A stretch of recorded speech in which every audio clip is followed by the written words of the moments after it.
চুল পাইকা সাদা হয়ে গেছে, এখনো গুনাহ ছাড়তে পারে না।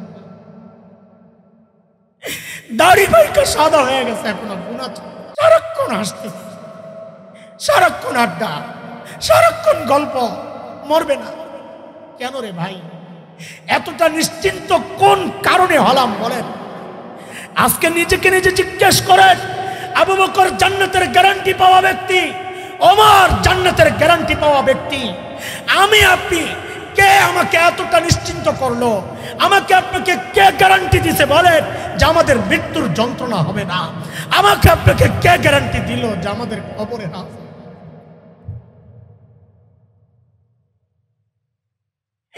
চুল পাইকা সাদা হয়ে গেছে, এখনো গুনাহ ছাড়তে পারে না। দাড়ি পাইকা সাদা হয়ে গেছে, এখনো গুনাহ ছাড়তে পারে না। বাবা ছাড়বেন কবে? জিজ্ঞেস করি, বলেন আপনি গুনাহ ছাড়বেন কবে বলেন? যুবক, কোন দুনিয়ায় চলতেছ তুমি? কোন রাস্তায় চলতেছ? এমনটা ভেবো না, এমনটা ভেবো না তোমার চুলদাড়ি পাকবে না। চুলদাড়ি পাকবে এমনটা ভেবো না। উল্টাও হইতে পারে, এমনটাও হইতে পারে তোমার বাবার আগে চলে গেছো। কত বাবাকে দেখছি সন্তানের লাশ কাঁদে নিয়ে যাইতেছে। কে জানে, কে জানে কখন কার ডাক চলে আসে? কে জানে এখানেও এমন কেউ থাকতে পারে যিনি বসে আছেন এখানে, কিন্তু তার খবর নাই তার কাফনের কাপড়টা চলে আসছে দোকানে, খুব শিগগির চলে আসবে তার বাড়িতে, তার খবর নাই, বসে আছে নিশ্চিত নাই, মারা যাবে না। আহ আহ পুঁজির খবর কি আমার নাই, সেজন্য কার কি পুঁজি বলে? হাত দিলে শূন্য, কিচ্ছু নাই।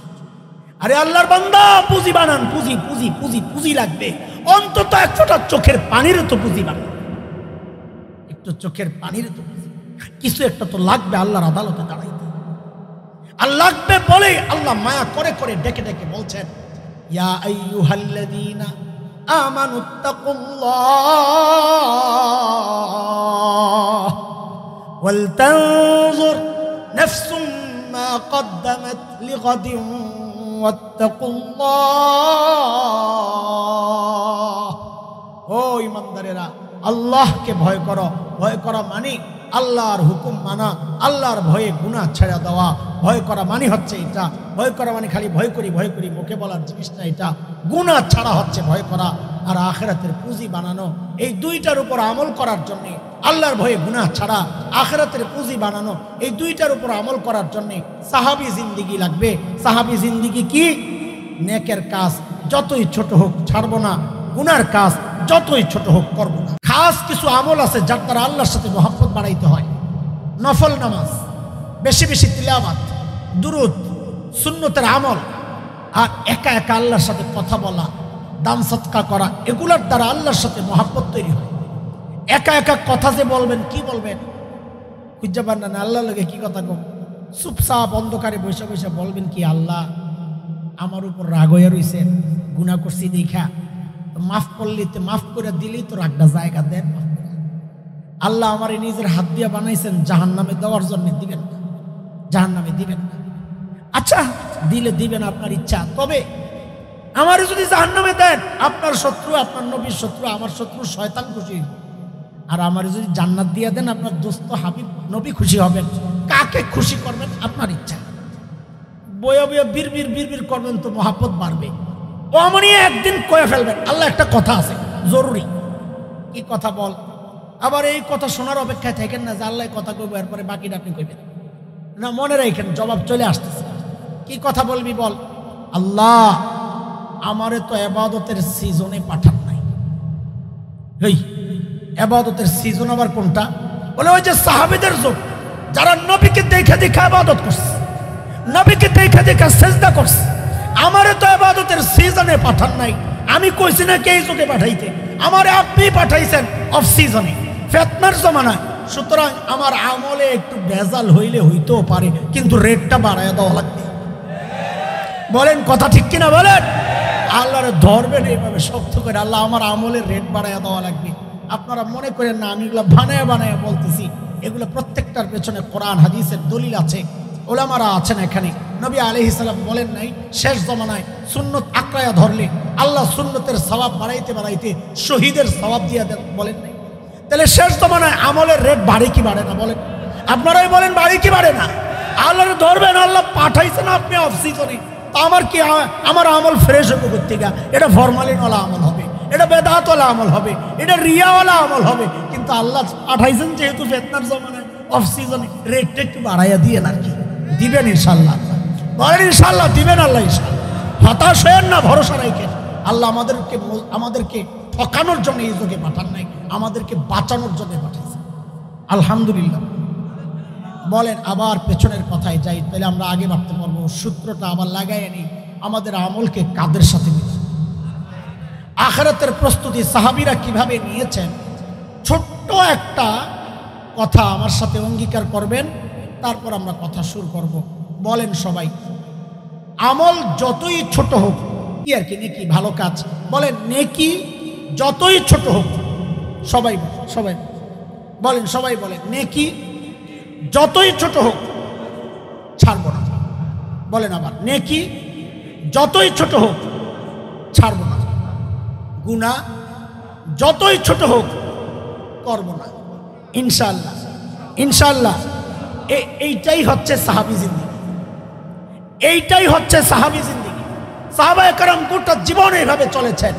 ছোট্ট ছোট্ট আমল তারা ছাড়তেন না, ছোট্ট ছোট্ট গুনাহ করতেন না। কোনো কারণে গুনাহ হয়ে গেলে এমন কান্নাকাটি করতেন, মর্যাদা ছিল 500 জনের পিছনে, কান্না করার কারণে আয়েশা পড়ছে 500 জনের আগে। এই হচ্ছে সাহাবী জিন্দেগি। চলেন এক দুইটা উদাহরণ শুনি, তারপর নিজের জীবনের সাথে মিলাইয়া জীবনটা কিভাবে আগানো দরকার একটা দিক নির্দেশনা নিয়ে নেই সাহাবীদের জীবন থেকে ইনশাআল্লাহ। ধৈর্য আছে তো ইনশাআল্লাহ? হ্যাঁ, কথা কিছু বলা যাবে, শুনবেন ইনশাআল্লাহ। হ্যাঁ, বিরক্ত হবেন না তো? আরে হইলেই তো আমার লাভ, হইলেই তো আমার লাভ। হইলে আপনারা যত তাড়াতাড়ি বিরক্ত হয়ে ভাগবেন, আমারও ভাগার একটা উপলক্ষ হবে। বলতে পারবো পাবলিক জায়গা, আমি কি করুন, শেষ করে দিব। হ্যাঁ, আল্লাহ আল্লাহ আমার হেদায়েতের কারণ বানায় দেন কথাগুলো, আমি আল্লাহ সবার হেদায়েতের ওসিলা বানায় দেন। আমি দুইজন সাহাবীর কথা আপনাদেরকে শোনাই, এগুলো আমার খুব প্রিয় মানুষ, তাদের কথা আমি খুব বলি বয়ানে। তার মধ্যে একজন হচ্ছেন সাইয়্যিদনা আবু বকর সিদ্দিক রাদিয়াল্লাহু আনহু। কি মানুষ আল্লাহ বানাইছেন এই মানুষটা। হযরত আবু বকর ছোট্ট ছোট্ট আমল ছাড়তেন না, মাথায় আখিরাতের চিন্তা, হায় আমার আখিরাত কি হবে, এই চিন্তায়। একটা ছোট্ট গল্প শোনাই। হযরত আবু বকর যখন খলিফা, রাষ্ট্রনায়ক, উনার রাষ্ট্র পরিচালনার একটা সিস্টেম ছিল এমন, দরবারে বিধবা নারীদের লিস্ট টানায় রাখতেন। স্বেচ্ছায় কেউ খেদমত করতে চাইলে ঠিকানা নিয়ে চলে যেত, কারণ এটা অনেক সওয়াবের কাজ। নবী আলাইহিস সালাম বলেছেন, যে ব্যক্তি ইয়েতিম আর বিধবার দায়িত্ব নিবে, ওই ব্যক্তি আর আমি নবী জান্নাতে পাশাপাশি থাকব। সুবহানাল্লাহ, সুবহানাল্লাহ। এটা এই সমাজের একটা কুৎসিত চেহারা। এই সমাজের বহু মানুষ অন্য বিধবার দায়িত্ব নিবে থাক দূরের কথা, নিজের বিধবা মায়েরই খেদমত করে না। আছে না নাই বলেন? ওর মতো জানোয়ার নিকৃষ্ট প্রাণী আর জগতে একটাও নাই, যে মা পায়া বাবা পায়া নিজের জান্নাত বানাইতে পারে নাই। নাউযুবিল্লাহ। একদিন দরবারে আসছেন সাইয়্যিদনা ওমর, উদ্দেশ্য এক বুড়ির দায়িত্ব নেবেন। চিন্তা করেন, ওমরের মতো ব্যক্তিত্ব আসছেন, কোন বিধবার খেদমত কইরা নিজের জান্নাত বানাবেন, অথচ জান্নাতের সুসংবাদ পাওয়া ব্যক্তি ওমর। নবী বলেছেন ওমরু ফিল জান্নাহ, ওমর জান্নাতি। হযরত ওমর এসে দেখেন যে সমস্ত নাম বুক,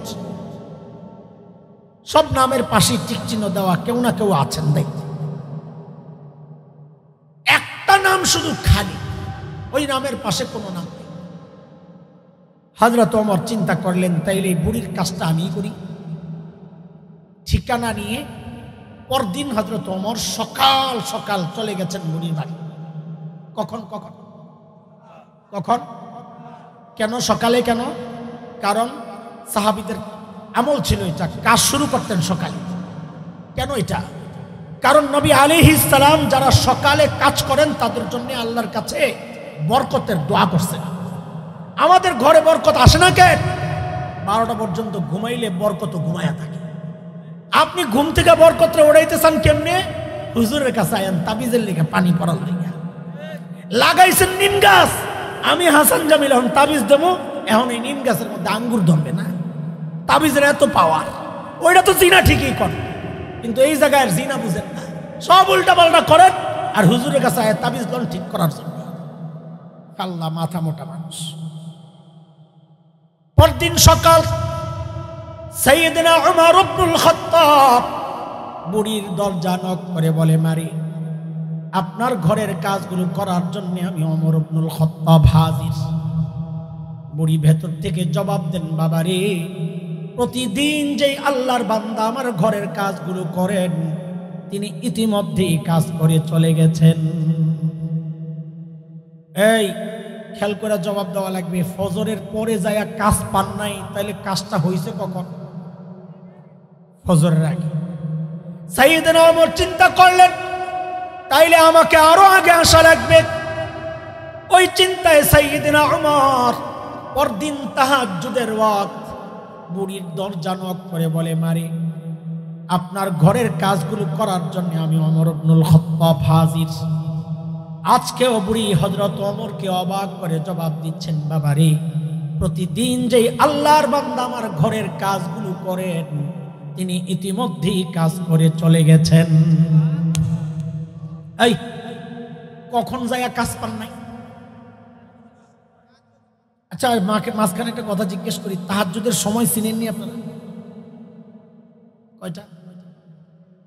হ্যাঁ, আপনার মধ্যে একতলাফ আছে না? আচ্ছা, ভালো। খালি হুজুরকে মধ্যে একতলাফ এটা না, আপনার মধ্যে এটা তো মুফতি সাহেবদের কথা। সূর্য ডুবা থেকে সূর্য ওঠা পর্যন্ত গোটা রাতকে 3টা ভাগ করবেন। তৃতীয় ভাগ যেখান থেকে শুরু ওইটা হচ্ছে তাহাজ্জুদ আর সাহারির ওয়াক্ত, মনে থাকবে? কিন্তু ওইটা বলা আমার উদ্দেশ্য না। আমার কাছে তাহাজ্জুদের ওয়াক্তের একটা ডিজিটাল ব্যাখ্যা আছে, শুনবেন নি? ওইটা সেটা হচ্ছে এই যুগের পোলাপাইন ফেসবুক আর ইউটিউব বন্ধ করে যখন ঘুমাইতে যায়, ওটা হইল তাহাজ্জুদ। এর কারণে সবচেয়ে বিপদে আছে রাতে যারা চুরি করতো, না যেই ঘরে যায় দরজা জানালার সিপা দিয়া যখন দেখে মানুষগুলা ঘুমাইছিনি, দেখে সারা রাত কোনো না কোনো আল্লাহর বান্দা আসমানের দিকে মুনাজাত দিয়ে শুয়ে রয়েছে। কি করে? শুয়া শুয়া বেহায়ার গোষ্ঠী আবার হাসে, শরম। গজব তো এই কারণেই আসে। আবার তো গজব যদি আবার তাহাজ্জুদের ওয়াক্ত আরেকটা শ্রেণী ওই আল্লাহর কালাম পড়া শুরু না করত। ঠিক নেই? তারা কারা? মাদ্রাসা। তাদের উসিলায় তুমি ফেসবুক ওয়ালা বাচ্চা গেছে। কার উসিলায় সিন্নি খাও, মোল্লা চিল্লা না। হ্যাঁ, ঠিকটাও তো বাইরে হয় না, বিরুদ্ধে যায় তো। খালি ঠিক ঠিক 2-4 জনে কয়, বাকিরা কয় চুপচাপ থাক, আম গোপি দিয়া যাইতেছে। আল্লাহ। সাইয়েদনা ওমর চিন্তা করলেন, আমার কাজের দরকার নাই, আগে বুজুর্গ বের করা লাগবে। কে এত গভীর রাতে এই বুড়ির বাড়ির কাম করার জন্য আস? পরদিন গভীর রাত হযরত ওমর বুড়ির বাড়ির সামনের এক ঝোপের আড়ালে চুপচাপ বসে আছেন, দেখবেন কে আসে। হযরত ওমর লক্ষ্য করলেন এক আল্লাহর বান্দা গভীর রাতে খালি পায়ে পা টিপে টিপে বুড়ির বাড়ির দিকে আগাইতেছে। হযরত ওমর রেডি, আহেন আসতেন কেন দিন। যেই না কাছে আসছেন ওমর দাঁড়ায় গেছে। হাই ক্যাপ! বাপরে বাপ!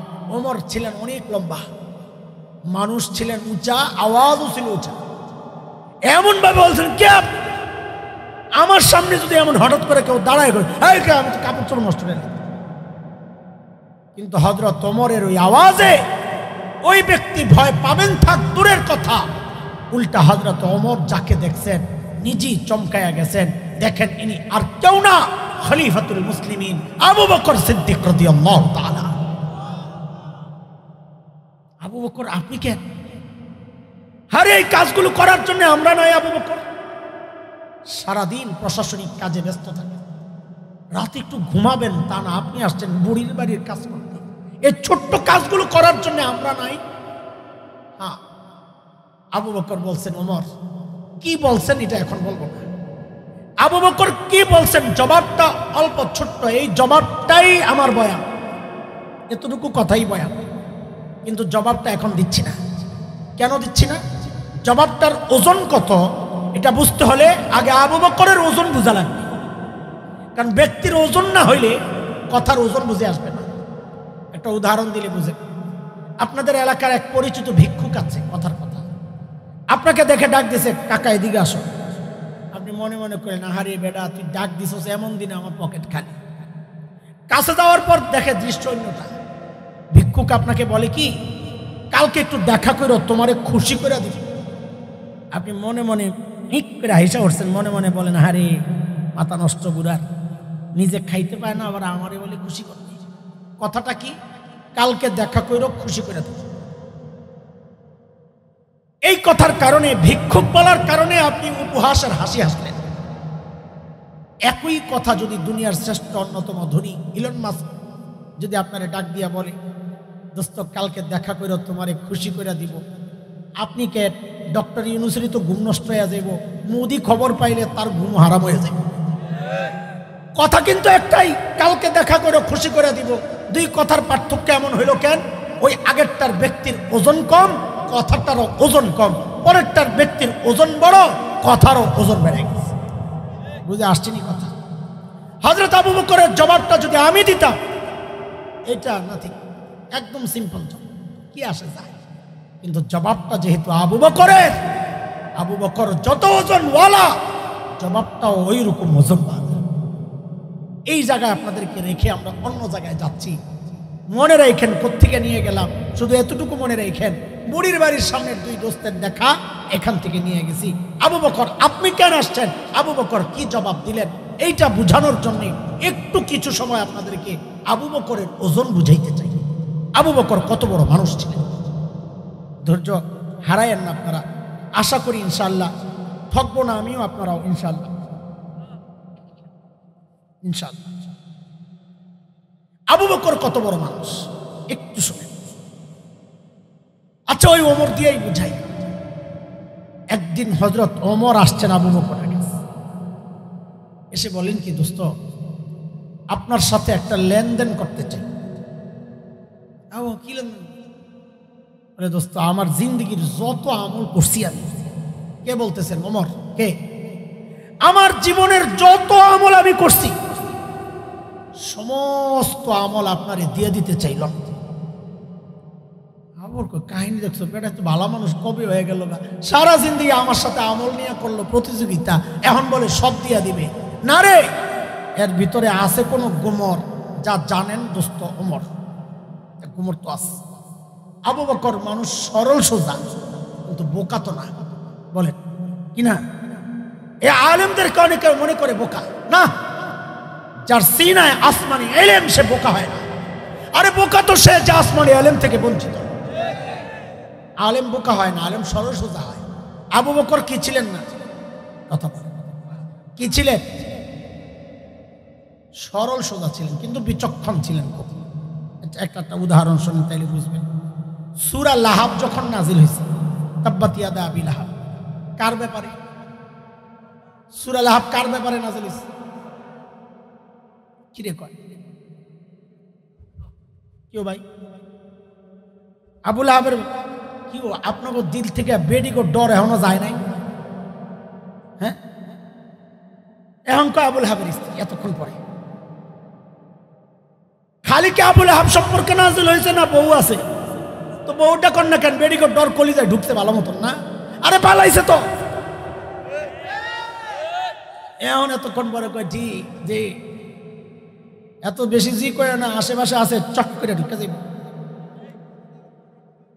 না, হইব না। কে আমরা তো চাই ঢুকুক, না ঢুকলে ফাঁসি কেমনে দিব?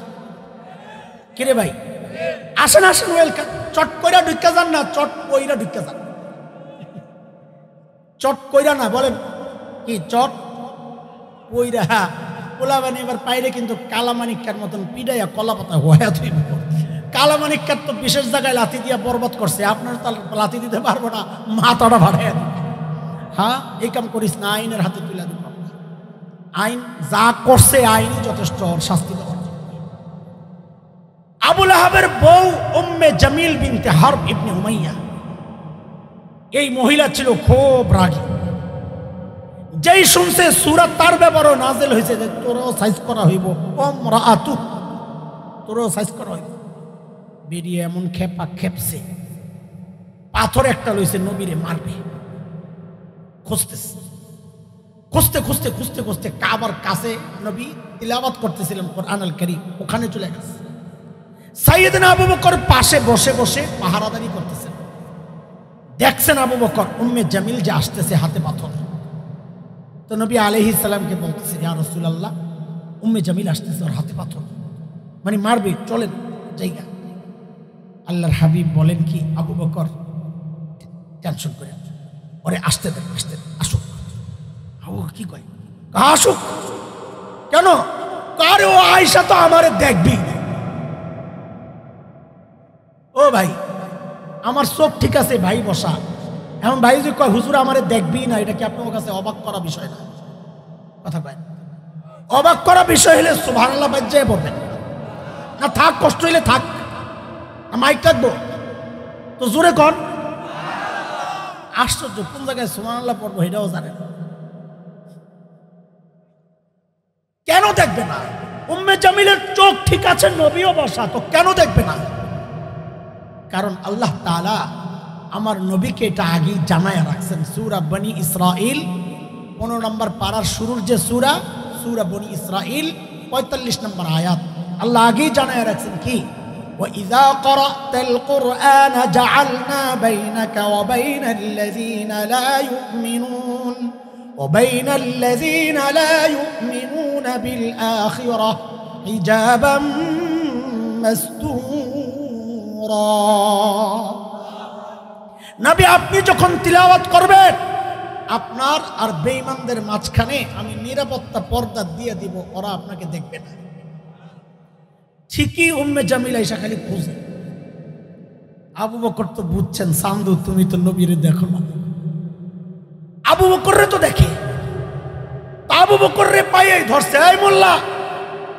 মোল্লা তো তখন কয় নাই, যেটা কইছে সময়ের শব্দ দিয়ে আমি তাফসীর করলাম আর কি। ওই মোল্লা, তোর বন্ধু কোথায়? চিন্তা করেন আবু বকর পড়ছে কি বিপদে। যদি বলেন লা আদ্রি, আমি জানি না, তো মিথ্যা কথা হয়, আবু বকরের সিদ্দিক উপাধি কাটা যায়। আর যদি বলেন এই যে নবী, আবু বকর নিজেই মার খেয়ে। কেন? আবু বকর বলবেন এই যে, উম্মে জামিল কইব কই যে, এত দেখে না। আরে বুঝেন নাই কথা? আল্লাহু আকবার বলেন না। আবু বকর কি বিচক্ষণ দেখেন, যেই উম্মে জামিল জিজ্ঞেস করছে, আবু বকর তোমার বন্ধু কোথায়? সাইয়েদনা আবু বকর আস্তে করে জবাব দিয়া দিয়েছেন, খুঁজা দেহ। কি বলে? খুঁজা দেহ। ওই মাদ্রাসার ছাত্ররা জানে জুমলা ইনশাইয়া, সিদকি কোনোটাই নাই, সত্যও না মিথ্যাও না, নির্দেশ নিষেধ প্রশ্ন এই সমস্ত বাক্যে সত্য মিথ্যা থাকে না। খুঁজে দেখো। উম্মে জামিল মনে করছে আমি যেমন জানি না, আবু বকর জানে না, আমারে খুঁজতে কয়। যাওয়ার সময় আমি ঢাকায় পোলাপানের মতো চাপার ঝোঁকটা যেমন বেশি, যাওয়ার সময় কটা বকা টকা দিয়া তোর দোস্তরে কই খায়ালাম পাইলে সেলাম ফায়ালাম, ও বলে আমার বিরুদ্ধে কথা কয়, এই সেই কয়েকটা আসতে পেরে গেছে। আল্লাহ আকবার কইবেন না? আচ্ছা আরেকটা শোনেন তাহলে, আল্লাহ আকবার কইবেন। নবী আর আবু বকর হিজরতের জন্য মদিনার দিকে, মক্কায় পুরস্কার ঘোষণা হয়ে গেছে, ধৈরা দিলে 100 পুরস্কার। কত? সবাই খুঁজতেছে। এই খবর ছড়াইতে ছড়াইতে ছড়াইতে ছড়াইতে দূরে, বহু দূরে এমন জায়গায় খবর চলে গেছে যারা নবীও চিনে না, আবু বকরও চিনে না, তাও খুঁজতেছে যদি লাগা যায়। কিরে কথা বলে, যদি ঠিকই এমন এক জায়গায় ধরা পড়ছেন নবী আর আবু বকর, যারা নবীও চেনে না, আবু বকরও চেনে না। ওই সময় আবু বকর ছিলেন সামনে, বেড়ারা ধরছে আবু বকর, ধৈরা কি জিজ্ঞেস করতেছে, মাম্মা আখ, তোমার সাথের লোকটাকে। এই দেখেন অবস্থা, কি বিপদ। এখন আবু বকর যদি বলেন লা আরিফু, আমি এই লোককে চিনি না, তাইলে তো আবু বকর মিথ্যাবাদী হন, সিদ্দিক উপাধি কি যাবে কাটা। আর যদি বলেন হাজা নবিয়ুনা, তিনি আমাদের নবী, তো নবীর কল্লা কাটা। কি মহা মুসিবতে বসছে আবু বকর, কিন্তু আবু বকররা তো বোকা না যে মুসিবতে কাইতে ঘামতে থাকবে আর কাঁপতে থাকবে। আবু বকর আস্তে একটা জবাব দিয়া দিয়েছেন, আল্লাহু আকবার। সাইয়েদনা আবু বকর আস্তে করে কি বলেন জানেন? হাজার রাজুল ইয়াহদিনি, ও এই লোকটা আমার রাস্তা দেখায় আর কি। আমি জানি আপনারা আল্লাহু আকবার না বুঝাই বলছেন, কিন্তু বুঝার পরে আরেকবার বলবেন। পাবলিক মনে করছে আবু বকর রাস্তা চিনে না, নবী বুঝি গাইড, পিছন থেকে খালি বলেন ডাইনে বামে সোজা। কিন্তু আবু বকরের নিয়ত ওইটা ছিল না। আবু বকর শব্দ একটা গোপন করছেন, সেটা কি? হাজার রাজুল ইয়াহদিনি ইলাল জান্নাহ, এই লোকটা আমার জান্নাতের রাস্তা দেখায়। কথা কি মিথ্যা না সত্য? তো আল্লাহ আকবার বলবেন না জোরে? আরো জোরে বলেন আল্লাহু আকবার। আবু বকর বোকা না বিচক্ষণ? আবু বকররা কি হয় না? বোকা হয় না। বলেন আবু বকররা। সাইয়েদনা ওমর যখন বললেন, আবু বকর আমার সারা জিন্দেগির আমল আপনারে দিয়ে দিতে চাইলেন, হযরত আবু বকর আস্তে করে বলেন, দোস্ত বুঝলাম সব দিয়ে দিবেন, একটু ছোট্ট করে বলেন না আমার কি দেওয়া লাগবে। আবার আমার সারা জিন্দেগির আমল চাইলে কিন্তু পাবেন না। ওমর বলেন, আবু বকর না, আপনার সারা জিন্দেগির আমল আপনার কাছেই থাক। আবু বকর আমার ওইটা লাগবে না। বলে তো কি চান বলেন? বলে আবু বকর ওই যে হিজরতের সময় সাউর গুহায় যে 3 দিন লুকায়া ছিলেন, আবু বকর ওই 3 দিনের আমল আমারে দিয়ে দেন, আমি আমার সারা জিন্দেগির আমল আপনারে দিয়ে দিব। কয়দিন কথা কোন কয়দিন? বিনিময়ে হিসাব মিলে। আরে আপনারা কথা কন না, হিসাব মিলে। আমি যদি আপনার সারা জিন্দেগি আমার দিয়ে দেন, আমার 3 দিনের আমল দিয়ে দেন, নিবেন? আল্লাহ আপনারা কইলেও আমি মানো, আমারটাও আপনারা নিবেন না। কিন্তু ওমর কয় আমি সব দিয়ে দেব, আপনি আমার 3 দিন দিয়ে দেন। কি বুঝা গেল? নিশ্চয়ই ওই 3 দিনের মধ্যে এমন কোন গোমর আছে, ছিল এমন কোন গোমর যা জানতেন সাইয়েদনা ওমর। তো গোমর কি আপনারা একটু শুনবেন? হ্যাঁ, এনার্জি আসেনি? আল্লাহ আল্লাহ জানে। আমারে খুশি করার জন্য কয় না, যাইতে পারে না শর্মে, যে মানুষে কি করবে আল্লাহ জানে। আল্লাহ সহজ করে দেন। চলেন তাহলে একটু গুহার ভিতর থেকে ঘুরে আসি। আল্লাহর হাবিব সাইয়েদনা আবু বকরের কোলে মাথা রেখে ঘুমাচ্ছিলেন, আরামের ঘুম। ঘুম থেকে নবী উঠে দেখেন আবু বকরের চেহারার মধ্যে চিন্তার ছাপ, বিষণ্ণ চেহারা, বিমর্ষ। নবী জিজ্ঞেস করলেন, আবু বকর আপনি এত চিন্তিত কেন? সাইয়েদনা আবু বকর গুহার মুখের দিকে দেখাচ্ছেন, কাফেররা হাঁটতেছে, পাও দেখা যায়। আবু বকর বলেন, ইয়া রাসূলুল্লাহ দেখেন, লাউ আন্না আহাদাহুম ইয়ানজুরু ইলা কদামাই, তাদের যে কেউ একজন গুহার মুখের দিকে তাকানোর দরকার নাই, যদি কেউ নিজের পায়ের দিকেও তাকায় ইয়া রাসূলুল্লাহ তো আমাদেরকে সরাসরি দেখে ফেলবে, একদম সোজা। আল্লাহর হাবিব সান্ত্বনা দিচ্ছেন আবু বকরকে, ও আবু বকর আপনি পেরেশান কেন হচ্ছেন? আপনি কি মনে করেছেন এই গুহার ভেতরে খালি আমি আর আপনি? না না না আবু বকর না, এই গুহার ভেতরে খালি আমি আর আপনি না আবু বকর, আমাদের সাথে আল্লাহও আছেন। আল্লাহ তাআলার নবীর এই সান্ত্বনার বাণীটুকু এত পছন্দ হয়েছে, আল্লাহ তাআলা কোরআন আল কারীমের সূরা তওবার একটা আয়াতের টুকরা বানায়া নাজিল করে দিয়েছেন। মালিক বলেন, ইযহুমা ফিল গার ইয ইয়াকুলু লিসাহিবিহি লা তাহজান ইন্নাল্লাহা মা'ানা। একটু চিৎকার করে বলেন না আল্লাহু আকবার। আমার খুব ভালো লাগতেছে তো আয়াতটা পড়তেছি, এই জন্য বললাম। আপনাকেও ভালো লাগবে তখন আপনারাও বলবেন ইনশাআল্লাহ। আমি অগ্রিম বলাই নিন। বলতেছি কি, ওমরের গোমর মনে আছে তো? আরে কথা পিছনটা ভুলে গেলে তো সব হারিয়ে যাবে। মনে আছে গুহার ভেতরে ওমরের কি গোমর, যে ওমর ওই 3 দিন নিতে চাইলেন সারা জিন্দেগির বিনিময়ে, মনে আছে? গোমর শোনে আল্লাহ বলছেন, হাফেজরা আলেমরা একটু ভালো বুঝবেন, আপনারা অন্যরাও বুঝবেন ইনশাআল্লাহ, আপনারা আগে বুঝবেন। আল্লাহ বলেন ইজহুমা ফিল গার, দুইজন যখন গুহায় ভেতরে, কয়জন একটু বলেন তো এই দুইজন কে কে? নবী আর জোরে কর নবী আর। আল্লাহ বলছেন দুইজন যখন গুহায়, ইয ইয়াকুলু লিসাহিবিহি, একজন যখন তার সাহাবীকে বললেন, ব্যাখ্যা আপনারা দিবেন, শব্দ এগুলা কোরআনের। একজন যখন তার সাহাবীকে বললেন, বলেন তো এই সাহাবী মানে কে? সবাই জোরে বলেন না, এই সাহাবী মানে কে? কে কে? আল্লাহ আল্লাহ আল্লাহ আল্লাহ। এই শব্দের গাঁথুনি দেখে মুফাসসিররা পারে না যেন লাফায় ওঠে। কারবার দেখছো আবু বকরের মর্যাদার অবস্থা দেখছো, বলে কি বুঝি নেই তো কিছু। তো মুফাসসিররা আম করে চোখে আঙ্গুল দিয়ে দেখায় দিয়েছেন, বুঝো না? আল্লাহ বলতেছেন, আল্লাহ একজন যখন তার সাহাবীকে বললেন, তার মানে আবু বকর যে নবীর সাহাবী, এটা আল্লাহ কোরআনুল কারীমের মধ্যে স্বীকৃতি দিয়ে দিয়েছে।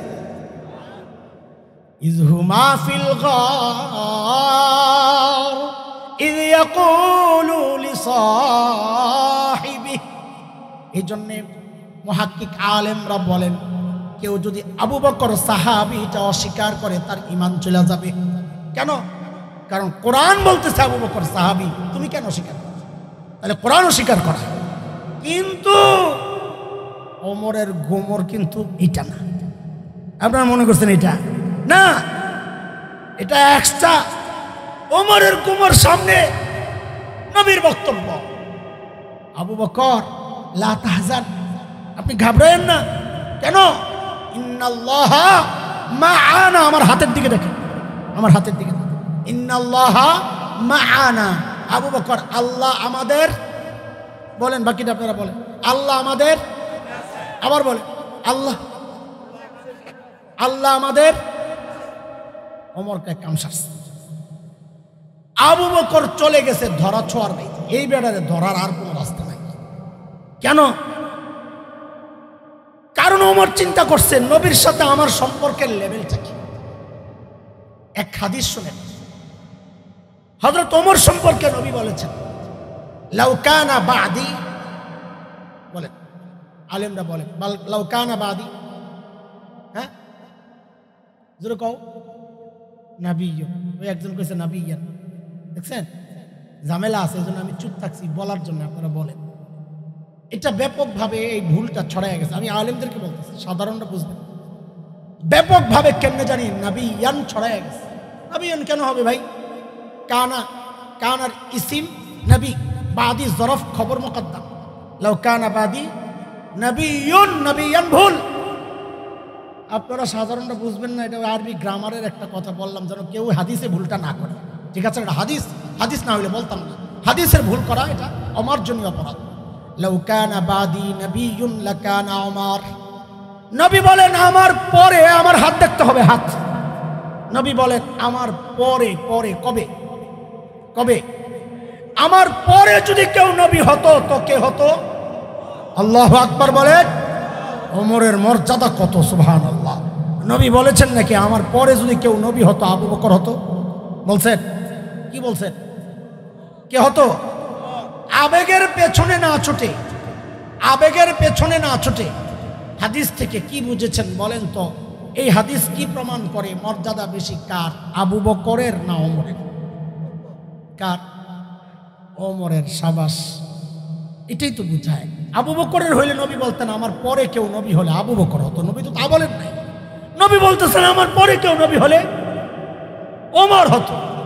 আমরাও তো তাই বুঝছি, ওমরের মর্যাদা বেশি। এই হাদিস সর্বপ্রথম পড়ার পর, শোনার পর আমারই তো মাথা উড়ে গেছে। সারা জিন্দেগি শুনলাম মানুষের মধ্যে সর্বশ্রেষ্ঠ মানুষ নবীদের পর হযরত আবু বকর, অথচ এই হাদিস দ্বারা বোঝা যায় ওমর। অনেকদিন মাথায় খালি এটা ঘুরিয়ে একদিন হাকিমুল উম্মত মুজাদ্দিদে মিল্লাত হযরত মাওলানা আশরাফ আলী থানভী রাহমাতুল্লাহি আলাইহির একটা কিতাব পড়তেছিলাম।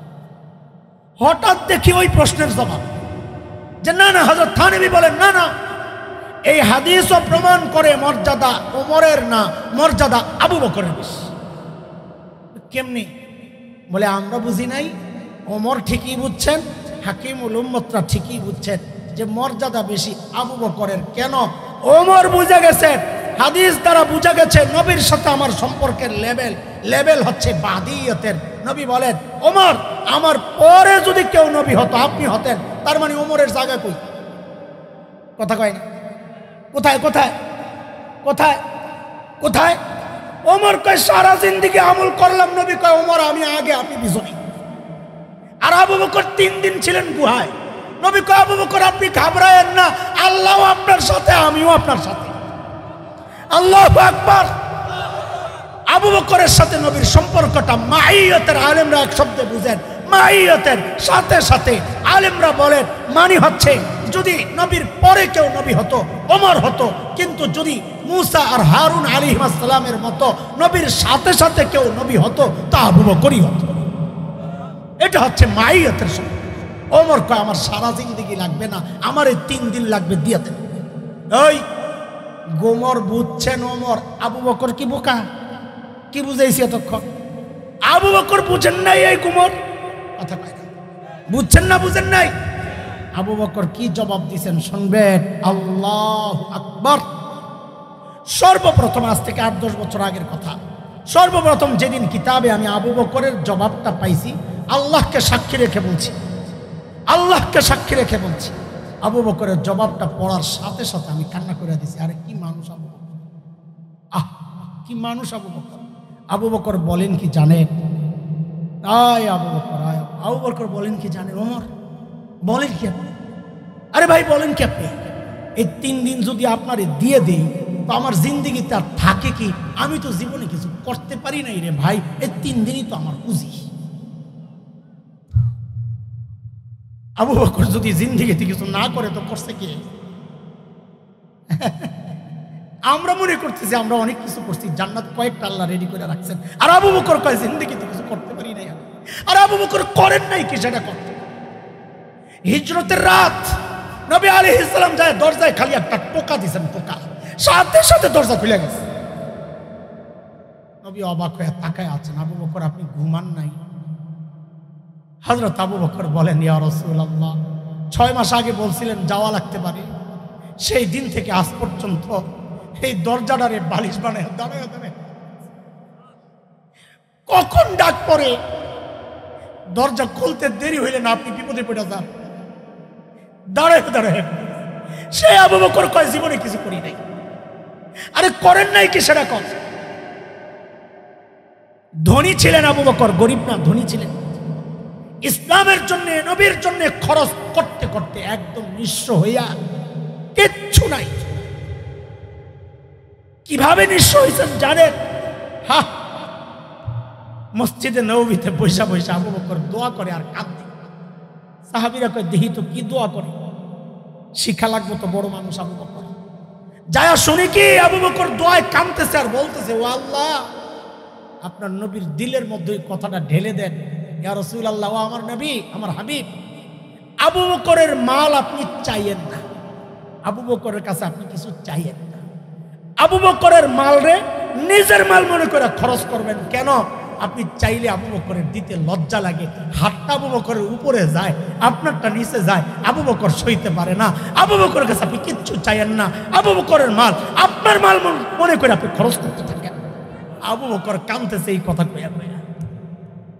আবু বকরের মর্যাদা সারা রাত বললে শেষ হবে না। আমি ছোট্ট একটা কথা বলে আমি ফিনিশিং এ যাব ইনশাআল্লাহ। নবী আলাইহিস সালাম ইন্তেকাল করছেন কবে? দিনটা বলেন, দিনের নাম বলেন, কবে বলেন? ঠিক আছে তো বলেন। সোমবার, চাষতের নামাজের সময়, সূর্য যখন একটু তাপ আসছে তখন। এই সোমবারের ঠিক আগের বুধবার, মানে সোম, রবি, শনি, শুক্র, বৃহস্পতি, বুধ, এই আগের বুধবার সর্বশেষ নবী সাহাবীদের উদ্দেশ্যে বক্তব্য দিয়েছেন। সর্বশেষ বক্তব্য এটা। আচ্ছা বলেন তো সেই বক্তব্যটা কি হালকা ধরনের কোনো কথাবার্তা হবে না সারা জিন্দেগীর নির্যাস? শেষ বক্তব্য, ওসিয়তের মতো মনে করতে পারেন। সেই বক্তব্যের মধ্যে নবী এককভাবে আবু বকরকে নিয়ে শুধু 3টা কথা বলেছে। কয়টা? আবু বকরের ওজন দেখেন, ওজন কয় কথা। নাম্বার 1, নবী বলেন, আমি যদি কাউকে খলিল বানাইতাম, একান্ত বন্ধু, আল্লাহরে ছাড়া বানাইতাম, তার মানে বানাইছেন কারে? আল্লাহ। আমি যদি আল্লাহকে ছাড়া কাউকে খলিল বানাইতাম, লাত্তাখাযতু আবা বকরিন খলিলা, তাইলে আমি আমার একান্ত বন্ধু আবু বকরই বানাইতাম। কিন্তু যেহেতু আল্লাহরে বানাইছি, ওই জায়গায় আর কারো সুযোগ নাই। 1 নম্বর কথা। 2 নম্বর, মসজিদে নববীর কিছু পকেট গেট ছিল, পকেট গেট, 3 দিক থেকে 2 দিক থেকে ছোট ছোট গেট, বিশেষ সাহাবীরা ঢুকতেন। সদর দরজা একটা। নবী ওই ভাষণে জানাইলেন, আজকের পর এই সমস্ত পকেট গেট ক্লোজ, আলাদা কোনো গেট থাকবে না, সবার গেট বন্ধ। তবে নবী বলতেছে, তবে আবু বকরের গেটটা বন্ধ করে নয়টারে খোলা রেখে। আবু বকরের মর্যাদা। এরপরের কথাটা যেন আগের সবগুলোর কারণ বয়ান করতেছেন নবী। 3 নম্বর কথা, ইন্না আমান্নান নাস আলাইয়া বিসহবাতিহি ওয়া মালিহি আবু বকর, আমার উপর তার মাল দিয়া, সঙ্গ দিয়া সবচেয়ে বেশি দয়া করছে যে মানুষ, সে হচ্ছে আবু বকর। বলতেছেন কে? কে বলতেছেন? নবী বলতেছেন। এত কাজ করার পরেও আবু বকর বলতেছেন, ওমর পুঁজি নাই রে ভাই, এই 3 দিন পুঁজি এটা লয়ে গেলে আমার থাকে কি জীবনে। অনেক লম্বা হয়ে গেছে কথা, কষ্ট নিয়েন না, কথায় কথায় চলে গেছে অনেক দূর। আপনাদেরকে নিয়ে আবার সেই বুড়ির বাড়িতে যাইতে চাই। মনে আছে হযরত ওমর গেছেন গভীর রাতে, যায়া পাইছেন কাকে? বলেন বলেন। ও আবু বকর, এই গভীর রাতে আপনি কেন? এই কাজগুলো আমাদেরকে দেওয়া যেত না? আবু বকর বলেন, ওমর ওই যে জবাবটা বলছিলাম, জবাবটাই বয়ান। আখিরাতের চিন্তায় সাহাবীদের কতটা পেরেশানি, ছোট্ট ছোট্ট কাজগুলোও যে ছাড়তেন না। আবু বকর বলেন, ওমর হ্যাঁ ভাই, এই কাজগুলো আপনাদেরকে দিলেও পারতাম, কিন্তু ভাইরে আপনারাই খালি আখিরাত কামাইবেন, আমার কোনো আখিরাত নাই। আল্লাহ, আবু বকরের আখিরাত কামাই বাকি রয়েছে না। অথচ নবী বলেছেন, আবু বকর ফিল জান্নাহ, আবু বকর জান্নাতি। আমার আপনার কার ব্যাপারে নবী এই সুসংবাদ দিয়েছেন? হাত উঠান। আছেন একজন? আছেন একজন? অথচ আমরা কতটা উদাসীন। জান্নাতের গ্যারান্টি পাওয়া মানুষ ওমর। নবী বলেছেন, ওমর ফিল জান্নাহ, ওমর জান্নাতি। এক হাদিস পিছনে রেখে আসি, নবী বলেছেন, আমার পর কেউ নবী হলে কে হতো? ওমরের মর্যাদা। নবী বলেছেন, শয়তান ওমর যেই রাস্তায় চলে, শয়তান ডরে আর ওই রাস্তায় থাকে না। নবী বলেছেন ওমর সম্পর্কে, আমি আপনি হকের উপর চললে বলা হয় লোকটা হকপন্থী। ওমর সম্পর্কে নবী বলছেন উল্টা কথা, কি? দারাল হকু হাইসু দারা, ওমর যেদিকে যায় হক তার পেছনে পেছনে যায়, মানে ওমর হকপন্থী না, বরং হক ওমরপন্থী। আল্লাহু আকবার। এত বড় মানুষ ওমর, এত বড় মানুষ ওমর। নবী মেরাজের রাতে আল্লাহ নবীকে জান্নাত দেখাইছেন। আসার পর নবী জান্নাতের বিবরণ দিচ্ছেন। ওই বিবরণ দিতে গিয়ে নবী বলেন, জান্নাতে আমি ওমরের বাড়িটা দেখছি, কি যে সুন্দর বাড়ি। নবী বলতেছেন, কি যে সুন্দর বাড়ি, আমার মনটা চাইছিল একটু বাড়িটার ভিতরে ঢুকি, না জানি ভিতরটা কত সুন্দর, ঢুকি নাই। কেন ঢুকি নাই? নবী বলতেছেন, ওমরের যে গায়রত, আত্মমর্যাদা বোধ, প্রেস্টিজ, ঢুকমো যে ওমর যদি আবার মাইন্ড করে, কারণ কারো ঘরে তো অনুমতি ছাড়া ঢুকা যায় না, ওমর যদি আবার মাইন্ড করে দেন আমি ঢুকি নাই। আয় আল্লাহ, এই কথা শুই না সাইয়েদনা ওমর বাচ্চাদের মতো হাউমাউ করে কান্না শুরু করছেন, আবিকা গিরতু ইয়া রাসূলুল্লাহ, আপনার সাথে আমার আত্মমর্যাদা বোধ। আয় একটু ঢুকলেন না কেন? ও আল্লাহ রাসূল একটু ঢুকলেন না? সেই ওমর এত বড় মানুষ, অথচ আখিরাতের ব্যাপারে কতটা চিন্তিত থাকতেন। জীবন সায়ান্নে হযরত ওমর শেষ সময় পার করতেছেন। ফজরের নামাজের সময় মাজুসির ছেলে, অগ্নি পূজারীর ছেলে, এক সাহাবীর গোলাম ছিল আবু লুলু, সে এক বিচারে ওমর মালিকের পক্ষে রায় দিয়েছেন। এই রাগে ক্ষোভে সে একটা খঞ্জর কিনছে, দুই দিকে ধার, যেটা খঞ্জর। এক সপ্তাহ সে ধরে খালি ধার দিছে আর পাহারা দিছে ওমর রে। একদিন সুযোগ বুঝে ওই খঞ্জরের মধ্যে বিষ মাখাইছে, বিষ। ফজরের নামাজের সময় চাদর মোড়ো দিয়ে অতর্কিত হযরত ওমরের উপর হামলা চালিয়ে হযরত ওমরের পেটের মধ্যে এমন ভাবে খঞ্জর চালাইছে, হযরত ওমরের পেটটা ফেরে নাড়ি বুড়ি বাহিরে চলে আসছে। কাপড় দিয়া পেঁচায় হযরত ওমরকে শোয়া দেওয়া হয়েছে মসজিদে নববীর ফ্লোরে। বিষের ক্রিয়ায়, বিষ যন্ত্রণায়, বিষক্রিয়ায় হযরত ওমর বেহুশ হয়ে গেছে। একটু হুশ ফিরছে। ও মুসলমান, একটু খেয়াল করো, একটু হুশ ফিরছে হযরত ওমরের। অজুর পানি আনাইছেন অজু করার জন্য, অজু ভেঙে গেছে, নামাজ পড়া। তাকায় দেখেন যে একজন দাঁড়ায় রয়েছে, তার কাপড় টাকনোর নিচে, নিজের জীবন যায়। ওই অবস্থায় ডাক দিয়েছেন, এই কাপড় টাকনোর উপরে ওঠা। দ্বীনের ব্যাপারে কতটা সিরিয়াস ছিলেন হযরত ওমর। এরপর কি করলেন? নিজের মাথাটা একজনের কোলে যে ছিল, ওই মাথাটারে কোল থেকে নামায়া হযরত ওমর মসজিদে নববীর ফ্লোরে রাখছেন। ফ্লোরটা কি ছিল? পাকা, টাইলস করা, মোজাইক করা। কি ছিল? হযরত ওমর নিজের মাথাটা নিয়ে মাটির উপর রাখছেন। কোন ওমর? প্রায় অর্ধ জাহান যখন তিনি শাসন করেন সেই ওমর। ওই ওমর যাকে আল্লাহর নবী আল্লাহর কাছ থেকে ভিক্ষা করে আনছেন। আল্লাহ, আমি ওমর রে চাই, আল্লাহ ওমর রে হেদায়েত দেন। আল্লাহর নবী ভিক্ষা করে আনছেন যারে আল্লাহর কাছ থেকে। সেই ওমরের আখিরাতের চিন্তাটা দেখেন। ওই অবস্থায় জান্নাতের গ্যারান্টি পাওয়া ওমর, জান্নাতের বাড়িও দেখে আসছেন নবী যেই ওমরের, সেই ওমর জানেন এগুলা। তা সত্ত্বেও জমিনের উপর মাথাটা রাইখা মাটির সাথে গালটারে ঘষতেছিলেন আর কাঁদতেছিলেন, ঘষতেছিলেন আর কাঁদতেছিলেন আর বলতেছিলেন, ওয়াইলুল লাকা ইয়া ওমর ইন লাম ইয়াগফির লাকা রাব্বুক। ওমর, তোমার রব যদি তোমার ক্ষমা না করে, ওমর তোমার জন্য ভয়ঙ্কর বিপদ কিন্তু অপেক্ষা। কোথায় ওমর? কোথায়? কোথায় আবু বকর? এত বড় আবু বকর আখিরাতের চিন্তায় অস্থির হইয়া সাইয়েদনা আবু বকর নির্জনে চলে যেতেন। একা একা যায় নিজের ধিক্কার দিয়া দিয়া কাঁদতেন আর বলতেন, ইবনা আবি কুহাফা, এরে আবু কুহাফার বেটা, তুই মানুষ কেন হইলি রে? এরে আবু কুহাফার ছেলে, ও আবু বকর, তুই মানুষ কেন হইলি রে? এখন হিসাব কেমনি দিবি তুই আল্লাহর আদালতে?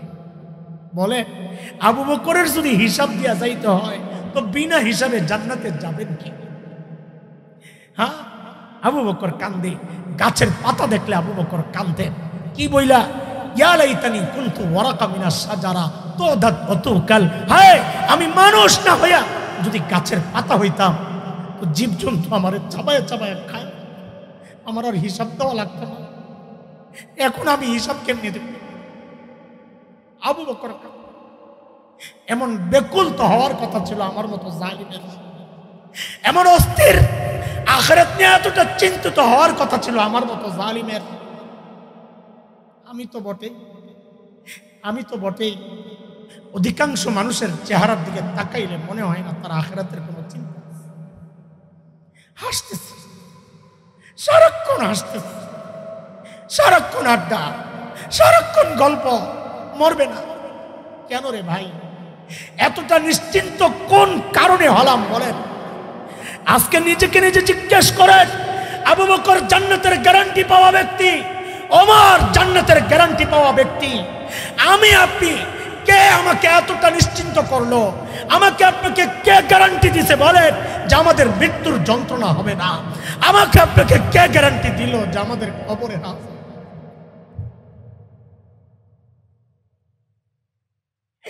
চুল পাইকা সাদা হয়ে গেছে, এখনো গুনাহ ছাড়তে পারেন না। দাড়ি পাইকা সাদা হয়ে গেছে, এখনো গুনাহ ছাড়তে পারেন। বাবা, ছাড়বেন কবে? জিজ্ঞেস করি, বলেন আপনি গুনাহ ছাড়বেন কবে? বলেন যুবক, কোন দুনিয়ায় চলতেছ তুমি? কোন রাস্তায় চলতেছ? এমনটা ভেবো না, এমনটা ভেবো না তোমার চুলদাড়ি পাকবে না, চুলদাড়ি পাকবে এমনটা ভেবো না, উল্টাও হইতে পারে। এমনটাও হইতে পারে তোমার বাবার আগে চলে গেছো। কত বাবাকে দেখছি সন্তানের লাশ কাঁধে নিয়ে যাইতেছে। কে জানে, কে জানে কখন কার ডাক চলে আসে। কে জানে এখানেও এমন কেউ থাকতে পারে যিনি বসে আছেন এখানে, কিন্তু তার খবর নাই তার কাফনের কাপড়টা চলে আসছে দোকানে, খুব শিগগির চলে আসবে তার বাড়িতে, তার খবর নাই, বসে আছে নিশ্চিত নাই, মারা যাবে না। আহ আহ পুঁজির খবর কি আমার নাই, সেজন্য কার কি পুঁজি বলে? হাত দিলে শূন্য, কিচ্ছু নাই। আরে আল্লাহর বান্দা, পুঁজি বানান, পুঁজি পুঁজি পুঁজি পুঁজি লাগবে। অন্তত এক ফোঁটা চোখের পানির তো পুঁজি বানান, একটু চোখের পানির তো পুঁজি, কিছু একটা তো লাগবে আল্লাহর আদালতে দাঁড়াইতে। আর লাগবে বলে আল্লাহ মায়া করে করে ডেকে ডেকে বলছেন, ইয়া আইয়ুহাল্লাযীনা আমানুত্তাকুল্লাহ ওয়াল তানজুর নাফসুম মা কদ্দামাত লিগাদিন ওয়াত্তাকুল্লাহ। ও ঈমানদারেরা, আল্লাহকে ভয় করো। ভয় করা মানে আল্লাহর হুকুম মানা, আল্লাহর ভয়ে গুনাহ ছেড়ে দেওয়া। ভয় করা মানে হচ্ছে এটা। ভয় করা মানে খালি ভয় করি ভয় করি মুখে বলার জিনিসটা এটা। গুনাহ ছাড়া হচ্ছে ভয় করা। আর আখিরাতের পুঁজি বানানো, এই দুইটার উপর আমল করার জন্য, আল্লাহর ভয়ে গুনাহ ছাড়া আখিরাতের পুঁজি বানানো, এই দুইটার উপর আমল করার জন্য সাহাবী জিন্দেগি লাগবে। সাহাবী জিন্দেগি কি? নেকের কাজ যতই ছোট হোক ছাড়বো না, গুনার কাজ যতই ছোট হোক করবো না। ঠিক আছে ইনশাআল্লাহ? বলেন ইনশাআল্লাহ, বলেন ইনশাআল্লাহ। আল্লাহ কবুল করেন। হতাশা তৈরির জন্য আপনাদেরকে এইভাবে বলছি না, আমি আবারও বলি, উদাস যেন না থাকে। হতাশ হওয়ার কিচ্ছু নাই। কেন জানেন? শেষ কথা, কারণ কি, আমাদেরকে ভালোবাসেন এমন একজন মালিক আমাদের আছেন, যার নাম তিনি নিজেই রেখেছেন গফফার। কি রেখেছেন? আরে বলেন কি রেখেছেন? গফফার মানে বুঝেন? হ্যাঁ বুঝেন? কথা বলেন, গফফার বুঝেন? আরে বুঝলে বুঝেন বলেন, না বুঝলে বলেন বুঝি নাই। বুঝেন না? আল্লাহ আল্লাহ। এরে দোস্ত, গফফার মানে বুঝেন, দুনিয়ার সমস্ত মানুষ অপরাধী খুঁজে শাস্তি দেওয়ার জন্য, এমনকি সন্তান অপরাধ করলেও মা বাবা খুঁজেন শাস্তি দেওয়ার জন্য। গফফার ওই মালিকের নাম, যিনি অপরাধীরে খুঁজেন মাফ করার জন্য। প্রতি রাতে আল্লাহ শেষ রাতে এসে ডাকতে থাকেন, আলা মিন মুস্তাগফিরিন ফাগফির আলাহ। এই কে কে গুনাহ করছো, আসো আসো আমার কাছে মাফ চাও, আমি তোমাদেরকে মাফ করে দিব, মাফ চাও। হতাশ যেন বান্দা না হন, এই জন্য আল্লাহ নবীর মাধ্যমে জানায়া দিয়েছেন, বান্দা যদি জানতে চায় গো মালিক আমার গুনাহ তো অনেক, আপনি মাফ করবেন কত? আপনি মাফ করবেন কত? আল্লাহর পক্ষ থেকে, গফফারের পক্ষ থেকে জবাব আসে, বান্দারে তুমি গুনাহ করছো যত, বলে মাফ করবেন কত? বলে গুনাহ করছো যত, বলে তাও বলেন না কত? হাদিসে কুদসি আল্লাহ বলেছেন, নবী আমাদেরকে শোনাইছেন, আল্লাহ তাআলা বলেন কত মাফ করবে, কত মাফ করবে আল্লাহ একবারে জানায়া দিয়েছেন। আমার বান্দার গুনার পরিমাণ যদি সারা দুনিয়া ভরে যায়, সারা দুনিয়া ভরতে ভরতে উপরের দিকে উঠতে থাকে, উঠতে উঠতে কই যায় ঠেকে আসমানের সাথে। কোথায়? আসমান কত দূর জানেন? আরে বিজ্ঞানীরা নক্ষত্র আবিষ্কার করেছেন লক্ষ লক্ষ কোটি মাইল দূরে, কিন্তু আসমান কত দূরে এখন পর্যন্ত কল্পনাও করতে পারে নাই। আল্লাহ তাআলা বলেন, আমার বান্দার গুনার পরিমাণ যদি সারা দুনিয়া ভরে যায়, ভরতে ভরতে যায় যদি আসমানের সাথে যায় লাগে, আল্লাহ বলেন লা উবালি, আমার কোনো পরোয়া নাই, আমার বান্দা মাফ চাওয়ার সাথে সাথে আমি তার গুনাহগুলো মাফ করে দিব। আল্লাহ মাফ চাই, আমাদেরকে মাফ করে। আমিন বলেন, বলেন ইনশাআল্লাহ গুনাহ করব না, ইনশাআল্লাহ অতীতের গুনাহগুলো রাখবো না। দুইটা গুনাহ করব না, ভবিষ্যতে গুনাহ, অতীতের গুনাহ রাখবো না। বলেন অতীতের গুনাহ তওবা করলে মাফ হয়তো, রাখবো কি জন্যে? বলেন ভবিষ্যতের গুনাহ করব না, অতীতের গুনাহ ইনশাআল্লাহ ইনশাআল্লাহ আল্লাহ কবুল